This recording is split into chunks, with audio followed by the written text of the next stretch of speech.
Konteks digitalisasi dalam wajah Islam di zaman modern menjadi fokus utama dalam dakwah. Misalnya dakwah yang disajikan dalam bentuk digital membutuhkan berbagai kreativitas untuk menuju kesuksesan yang disebut media sebagai viral. Keviralan suatu konten menjadi satu gerak strategis bagi suatu gerakan keislaman untuk menunjukkan eksistensinya kepada publik. Dan kini persaingan dakwah dalam dunia digital begitu sengit. Lantas bagaimana agar dakwah yang mengusung nilai toleransi, keberagamaan, dan kebudayaan Indonesia tetap eksis di dunia digital? Maka sudah tidak asing jika publik kerap dikagetkan oleh viralnya pidato seorang ustadz yang kontroversi. Entah narasi apa yang diusung ustadz tersebut, namun yang kerap menjadi perbincangan adalah konteks dari isi video tersebut yang dinilai publik sebagai sesuatu yang tidak pantas. Melalui kanal-kanal media kerap kita temukan ceramah-ceramah yang berbau provokatif serta menghasut publik dalam gerakan-gerakan radikal. Secara tidak langsung, Indonesia yang disusun atas ribuan keragaman secara keras menolak ajakan-ajakan yang digelorakan oleh ustadz-ustadz radikal. Dalam hati, publik mengutuk keras-keras atas rangkaian kegiatan yang tidak berpihak kepada kemanusiaan, menciptakan kerusuhan,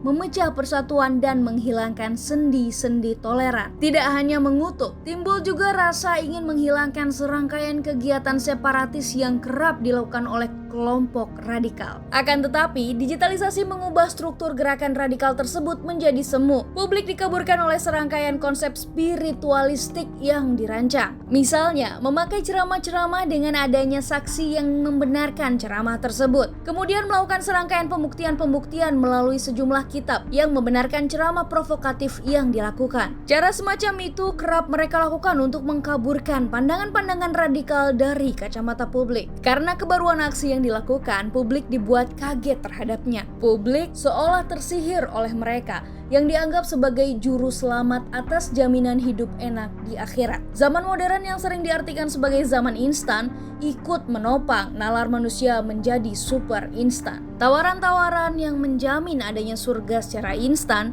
seringkali dipercaya sehingga gerakan-gerakan yang diusung kian kuat karena mendapat lebih banyak dukungan. Terdapat kekacauan yang ditimbulkan oleh gerakan semacam ini. Kita bisa melihat contohnya pada pola diskusi yang dilakukan publik di beberapa platform digital. Ada beberapa yang menggunakan narasi yang sama yang digunakan oleh para ustadz radikal. Bahkan di antaranya secara terang-terangan mengajak bahkan membeberkan sejumlah dalil yang dikonversi menjadi suatu semangat untuk menegakkan khilafah. Hal yang paling penting dalam permainan media adalah bagaimana kecepatan dan ketepatan kelompok menanggapi suatu permasalahan. Karena media sebagai penyalur emosi publik, jadi untuk menggapai keviralan diperlukan pemahaman yang mendalam tentang apa yang sebenarnya publik perlukan. Pemahaman dasar seperti ini menjadi kata kunci sebelum dakwah-dakwah dari beberapa elemen keagamaan diluncurkan. Oleh kelompok radikal, cara ini benar-benar diaplikasikan secara matang, tidak hanya mengulik tentang permasalahan terbaru, bahkan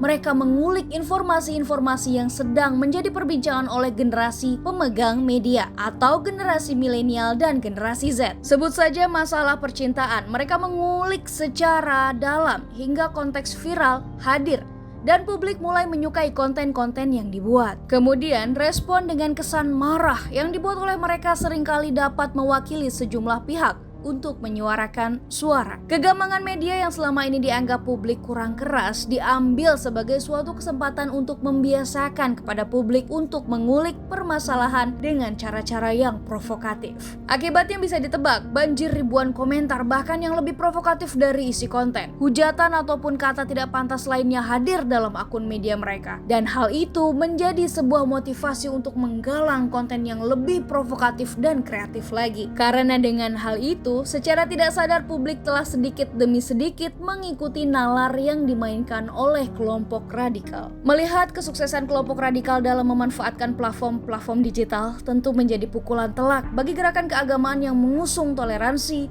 kedamaian, dan kebinekaan. Bagi mereka, publik yang sudah terbiasa dihasut dan marah pada hal yang belum terbukti kebenarannya adalah menjadi suatu serangan besar pada keutuhan negara Indonesia. Maka agar agama tidak dimanfaatkan sebagai senjata senjata untuk merobohkan negara, dibutuhkan peran penting anak muda serta strategi jitu yang dapat memukul mundur kelompok radikal. Anak muda yang dianggap sebagai penguasa teknologi saat ini merupakan bintang untuk mengubah negara menjadi lebih toleran. Memulai dari media yang bersih akan tindakan provokatif dan saling caci adalah misi yang harus diwujudkan anak muda untuk membangun Indonesia lebih beradab. Tentu, halangan terbesar dari gerakan ini adalah matangnya konsep-konsep kelompok radikal yang sudah dijalankan. Akan tetapi, dengan semangat yang menggelora dan dukungan dari pihak pemerintah, tidak ada yang tidak mungkin untuk merobohkan suatu sistem yang dirancang oleh kelompok radikal. Pemerintah secara mutlak adalah penguasa dari segala bentuk macam gerakan yang ada di Nusantara. Sehingga peran aktif dari pemerintah yang mendukung gerakan anak muda akan sangat memungkinkan terciptanya dunia digital yang sehat. Harapan dari gerakan ini adalah masyarakat kian menjadi sosok yang humanis dan bijaksana dalam bermedia. Masyarakat juga paham